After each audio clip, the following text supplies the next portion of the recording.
Hello दोस्तों। जिंदगी में हर किसी को माँ का साया नहीं मिलता, लेकिन कई बार भगवान हमें किसी न किसी रूप में माँ का प्यार दे देता है। यह कहानी भी कुछ ऐसी ही है। एक साधारण सी लड़की जिसे बचपन में ही माँ का प्यार छीन लिया गया, लेकिन किस्मत ने उसे सास के रूप में एक ऐसी माँ दी है जो हर मुश्किल में उसकी ढाल बन जाती है। तो आइए दोस्तों, शुरुआत करते हैं। रानी का जन्म गांव के एक गरीब परिवार में हुआ था। उसकी माँ बहुत ही दयालु और मेहनती थी, लेकिन जब रानी 6 साल की थी तो किसी बीमारी के कारण उसकी माँ चल बसी। रानी की आंखों में हमेशा अधूरी चाहत रहती जब वह देखती कि पड़ोस की लड़कियाँ अपनी माँ के साथ मेले जाती है, स्कूल के लिए तैयार होती है और थोड़े से भी रोने पर उसकी माँ उसे गले लगा लेती है। तब उसके दिल में एक कसक उठती। रानी धीरे से अपने पिता को बोलती, बाबा, सबके पास माँ है, मेरे पास क्यों नहीं। पिता का दिल भी रो उठता, लेकिन गरीबी और हालात ने उन्हें पत्थर बना दिया था। वे सिर्फ इतना कहते, बिटिया, माँ नहीं है तो क्या हुआ, तुझे मैं सब कुछ दूंगा, तू पढ़ लिख कर हमारी किस्मत बदलेगी। लेकिन सच तो यह था कि गरीबी में रानी का स्कूल भी छूट गया था। वह घर के काम करती और छोटे मोटे कामों से घर चलाने में पिता की मदद करती। समय बीता, रानी बड़ी हो गई।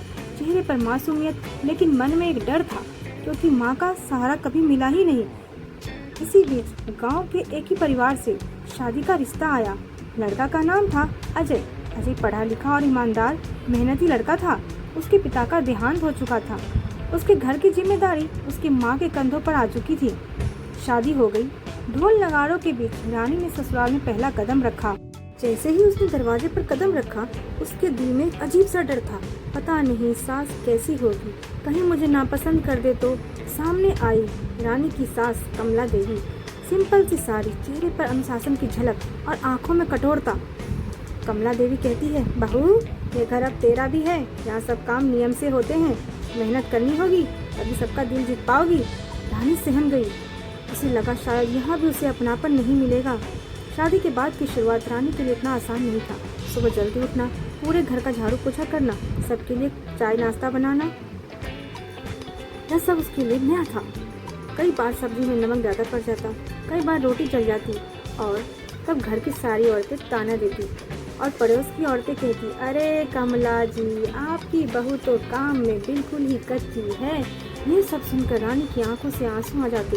वह कोने में जाकर धीरे से रोती, लेकिन कमला देवी ये सब सुनकर उसके पास जाती और कहती, रोने से काम नहीं चलेगा बहू, गलतियाँ हर किसी से होती है। आज तुझे सिखाऊंगी मैं, रोटी कैसे बनाई जाती है, सब्जियाँ कैसे बनाई जाती है। धीरे धीरे कमला देवी उसे खाना बनाना, सिलाई कढ़ाई सिखाना और घर की सारी जिम्मेदारियाँ उसे सिखा दिया, कभी प्यार से तो कभी डांट के। रानी को लगता कि यह शक्ति सिर्फ और सिर्फ नफरत की वजह से है, लेकिन असल में कमला देवी के दिल में कहीं न कहीं उसके लिए प्यार उमड़ रही थी।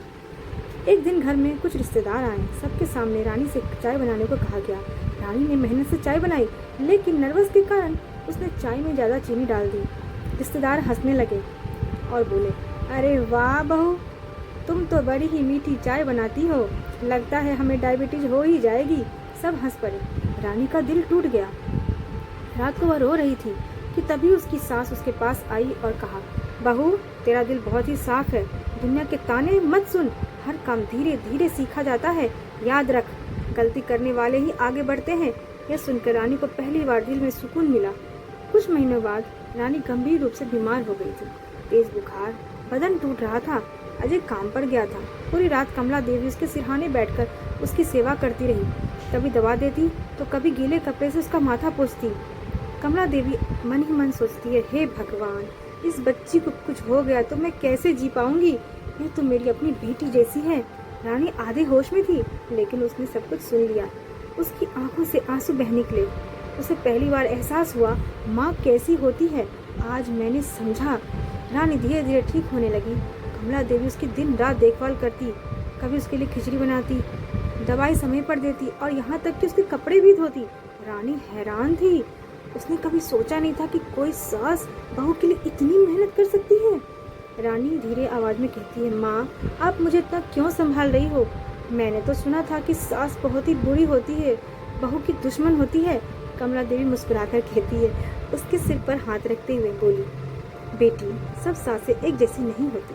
तूने मेरी ज़िंदगी में मेरी बेटी की कमी पूरी कर दी। भगवान ने मुझे बहू के रूप में बेटी दे दिया है। रानी की आंखें भर आती है।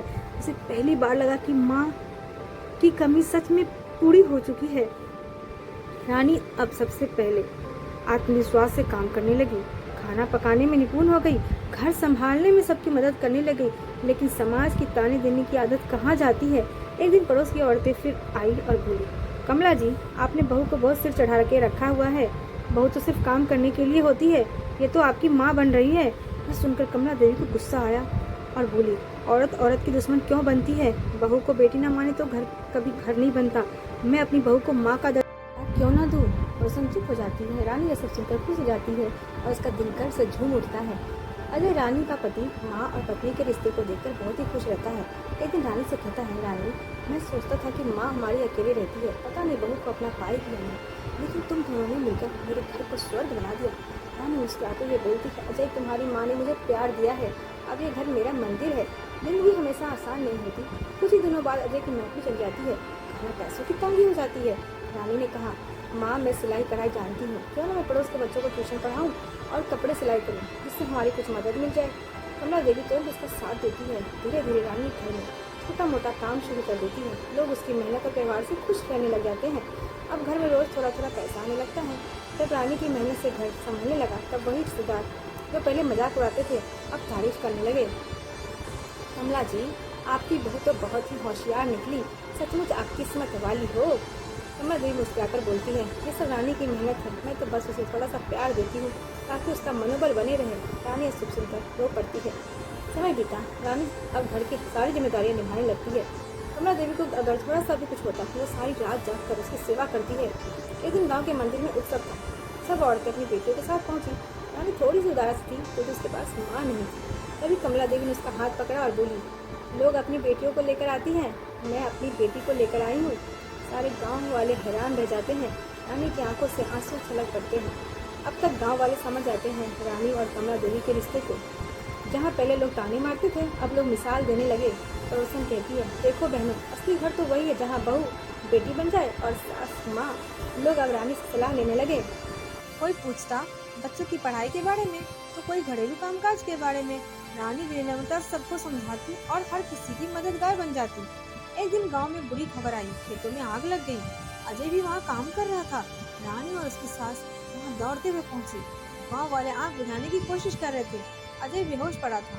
रानी घबरा गई, चीख उठी, अजय कुछ बोलो, ये क्या हो गया। कमला देवी ने उसे संभाला और बोली, बहू, अभी टूटना मत, तेरा सहारा ही अजय को जीने की ताकत देगा। दोनों ने मिलकर अजय को घर पहुंचाया, डॉक्टर को बुलाया और इलाज शुरू कर दिया। इलाज में बहुत पैसे लगने वाले थे। रानी ने बिना देर किए अपनी सारी जमा पूंजी और गहने बेच दिए। उसने कहा, माँ, अजय की जान मेरे लिए सबसे बड़ी है, पैसा तो फिर आ जाएगा। कमला देवी की आंखें भर गई। उन्होंने मन ही मन सोचा, सच में यह बहू मेरी बेटी से भी बढ़कर है। इलाज के बाद अजय ठीक हो गया। उससे सब पता चल गया कि उसकी पत्नी और माँ ने मिलकर उसकी कितनी सेवा की और उसे मौत से बचाया गया। वह बहुत भावुक हो उठा। अजय ने कहा, मैं आप दोनों की वजह से जिंदा हूँ। आप दोनों मेरे लिए भगवान से भी बढ़कर हो। सभी ने एक दूसरे को प्यार से गले लगाया। कुछ महीनों बाद गांव के मंदिर में एक समारोह हुआ। गांव के सरपंच ने सबके सामने घोषणा कर दी, आज हम गांव में सर्वश्रेष्ठ माँ बेटी का सम्मान दे रहे हैं और यह सम्मान जाता है कमला देवी और उनकी बहू रानी को। पूरा गांव तालियों से गूंज उठा। रानी और कमला देवी मंच पर पहुंची। कमला देवी ने माइक्रोफोन लेकर कहा, बहुएं बोझ नहीं होती है, अगर हम उन्हें प्यार दे तो वे बेटियों से भी बढ़कर साबित होती है। रानी ने भी आंसुओं के साथ कहा, माँ जैसी सास मिलना मेरे भगवान का सबसे बड़ा आशीर्वाद है। आज मेरी माँ नहीं है, लेकिन माँ से बढ़कर मेरे साथ है। तो दोस्तों, आप लोग मुझे यह जरूर बताना कि आप लोगों को यह कहानी कैसी लगी। तो मिलते हैं एक और नई कहानी के साथ। तब तक के लिए बाय बाय।